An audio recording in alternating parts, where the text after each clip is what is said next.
For centuries, every major technological revolution carried the same promise: higher productivity, rising wages, and shared prosperity. The steam engine multiplied human muscle, electricity extended the workday and powered mass production, computers accelerated calculation, coordination, and communication. Each wave destroyed old jobs, created new ones, and ultimately raised living standards. That pattern became economic gospel. Technology may disrupt, but it always lifts society in the long run. Artificial intelligence breaks that pattern, because for the first time in history, a technology does not just replace muscle, it replaces judgment. Not only hands, but minds. AI does not simply assist human decision-making. It replicates it. It reasons, predicts, generates, and optimizes. And once trained, it can do so endlessly, instantly, and globally. This raises a question economics has never had to answer before. If intelligence itself becomes capital, who captures the value? This is not a story about robots stealing jobs. It is a story about ownership, about who owns the machines that think and what happens to everyone else. What is AI capital in economic terms? Capital is any asset that generates future income. Factories are capital, machinery is capital, and software is capital. AI belongs in this category, but it is unlike any capital asset that came before. Traditional machines are limited by physical constraints. They wear down, they require maintenance, and they usually scale in proportion to labor. A bigger factory needs more workers. A larger operation requires more coordination. AI breaks those constraints. Once trained, an AI system can perform cognitive tasks at near zero marginal cost. The millionth use costs almost nothing more than the first. It does not tire. It does not demand wages. It does not unionize. And crucially, it improves through use. Every interaction generates data. Every data point improves performance. Every improvement increases competitive advantage. This makes AI a self-reinforcing capital asset. Intelligence becomes infrastructure, and infrastructure does not distribute wealth evenly. It concentrates it. Just as railroads concentrated power in the industrial age, AI concentrates power in the digital age, but with one critical difference. Railroads moved goods. AI replaces thinking itself. The scale effect to understand why AI changes everything. Consider scale. A factory can only produce so much. A human can only work so many hours. Even software teams face I. Dois. Not. One model can write legal briefs, diagnose diseases, generate marketing campaigns, analyze financial markets, and design products simultaneously across the globe. This means the productive capacity of a single firm can expand without expanding its workforce. In previous revolutions, productivity gains were tied to labor expansion. More output required more workers somewhere in the system. With AI, output can rise while labor demand falls. That is the core rupture. Productivity without prosperity. Economists love productivity growth. It means more output from fewer inputs. It lowers costs, raises efficiency, and expands economic capacity. But productivity growth does not automatically raise wages. In fact, for decades, it hasn't. Since the late 20th century, productivity in many advanced economies has continued to rise, while real wages stagnated. The gains increasingly flowed to profits instead of paychecks. AI accelerates this trend dramatically. When firms replace human workers with AI systems, output increases and costs fall, but labor income disappears. There is no mechanism that forces those gains to be shared. The result is economic decoupling, growth without employment, productivity without prosperity. GDP rises, corporate earnings surge, stock prices soar, and millions of workers are left competing for fewer, lower-quality jobs. Why AI is different from computers? Some argue this is just another automation panic. After all, computers eliminated typists and bookkeepers, yet created programmers and IT professionals. But AI is not just faster computation. It is generalized cognitive automation. Computers required humans to define rules. AI learns patterns itself. This means AI replaces tasks across virtually every white-collar profession: writing, coding, accounting design, analysis, customer support research, diagnosis. These tasks were once the protected domain of educated labor, the group that historically benefited most from technological progress. Now that protection is gone, the capital share explosion national income is divided into two primary shares: labor income wages, capital income profits. For most of the 20th century, this split remained relatively stable. AI destabilizes it. AI systems require massive upfront investment in data, compute, and engineering, but minimal ongoing labor. Once deployed, they generate returns continuously. This shifts income aggressively toward capital owners. And because AI markets tend toward winner-take most dynamics, those returns concentrate rapidly. A small number of firms capture a disproportionate share of profits. Competitors struggle to catch up because training data, compute infrastructure, and model performance compound over time. This is not market failure. It is market logic.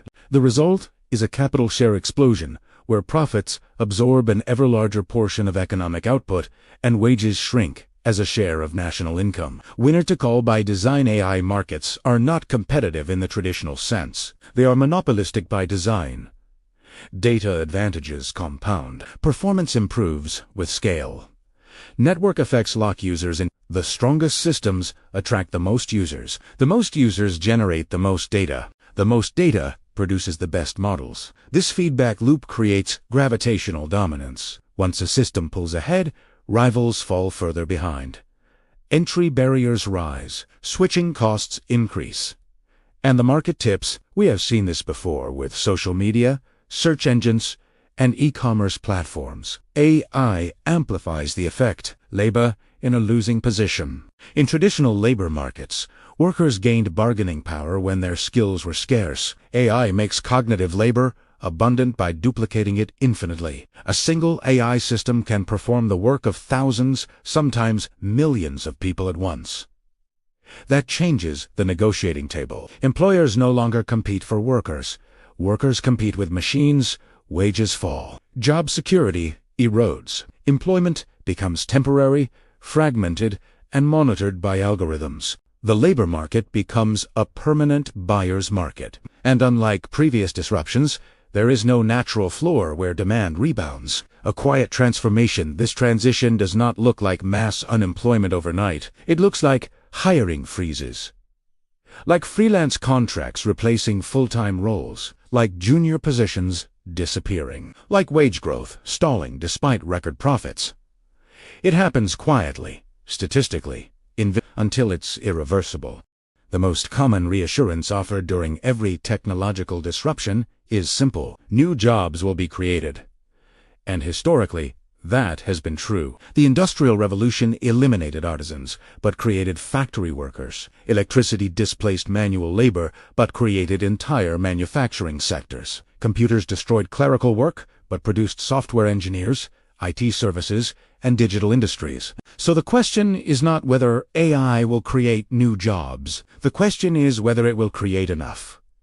And for whom? The myth of new jobs. Artificial intelligence does create new roles, but they are fundamentally different from the jobs it destroys. AI does not eliminate occupations all at once. It eliminates tasks, and tasks exist everywhere. A lawyer is not replaced overnight. Legal research is. A doctor is not replaced overnight. Diagnostics are. A journalist is not replaced overnight. Drafting is. A programmer is not replaced overnight. Boilerplate code is. As tasks disappear, job descriptions hollow out. What remains is a smaller, more specialized role, supervising systems, correcting outputs, or managing edge cases. These positions are fewer, more competitive, and require elite skills. Most displaced workers will not transition upward. They will be priced out. This is the critical difference between AI and past technologies. AI compresses the labor ladder. The middle disappears. Why? Rescaling fails at scale. Whenever displacement becomes visible, policymakers reach for the same solution. Rescale the workforce? Reskilling works at the individual level. ET does not work at the system level. There are 3 reasons. First, AI evolves faster than education systems. By the time workers retrain, the target skills are already automated. Second, not everyone can become a machine learning engineer, data scientist, or AI architect. Cognitive distribution is real, and labor markets reflect it. Third, AI reduces the number of high-skilled jobs, even as it increases their productivity. A small team with AI now does what entire departments once did. Reskilling does not create demand. It only reshuffles competition for shrinking opportunities. The uncomfortable truth is this: AI does not create a skills gap. It creates a jobs gap. Precarity as the new normal. As stable employment erodes, work does not disappear. It degrades. Full-time roles become contracts. Contracts become gigs. Gigs become on-demand tasks. Income becomes volatile. Benefits disappear. Career paths fragment. AI systems monitor productivity in real time, optimize schedules, and evaluate performance continuously. Workers are reduced to data points, competing against both humans and machines. This is not temporary disruption. It is a new equilibrium. Ownership is the real question. At the center of this transformation lies a single, decisive issue: ownership. Who owns the AI models? Who owns the data? Who controls the compute? Technology does not determine outcomes. Institutions do. If AI systems are owned by a narrow set of private firms, then productivity gains accrue to shareholders, executives, and capital markets. Wages stagnate. Inequality widens. Economic power concentrates. But if AI ownership is broader through public investment, cooperative models, or shared infrastructure, the same technology can produce radically different outcomes. The machine does not care who owns it. Society does. AI as public infrastructure. Consider roads, electricity grids, or the internet. These are productivity-enhancing technologies that benefit the entire economy because they are governed as shared infrastructure. AI could be treated the same way. Publicly funded models, open access systems, national or regional compute infrastructure. In this scenario, AI increases output while reducing necessary labor, and the surplus is distributed through shorter work weeks, universal income supports, or public services. Scarcity decreases. Leisure increases. Economic security improves. The same technology, different ownership. The risk of technological feudalism, unchecked AI capital accumulation, leads somewhere else. A world where a small elite owns intelligence itself, where access to AI determines productivity, income, and political influence, where workers rent access to tools they once replaced, where inequality becomes permanent, not cyclical. This is technological feudalism, not because of malice, but because of inertia. Markets optimize for profit, not fairness, and AI magnifies the consequences. Once ownership structures solidify, they are extraordinarily difficult to unwind. The future locks in quietly. The fork in the road, artificial intelligence, will make society richer. That outcome is not in question. The only question is, who receives that wealth? One path leads to concentrated ownership, weakened democracy, and a labor force permanently negotiating from below. The other leads to shared prosperity, reduced work, and economic systems aligned with human well-being rather than pure efficiency. This is not a technical choice. It is a political and economic one, and it is being made right now through policy, regulation, investment, and public awareness. Why this moment matters: most economic transformations are only understood after the damage is done. By the time inequality becomes visible, it is already entrenched. By the time jobs disappear, ownership has consolidated. By the time the public reacts, the system has hardened. AI is different because the shift is happening before mass displacement, not after.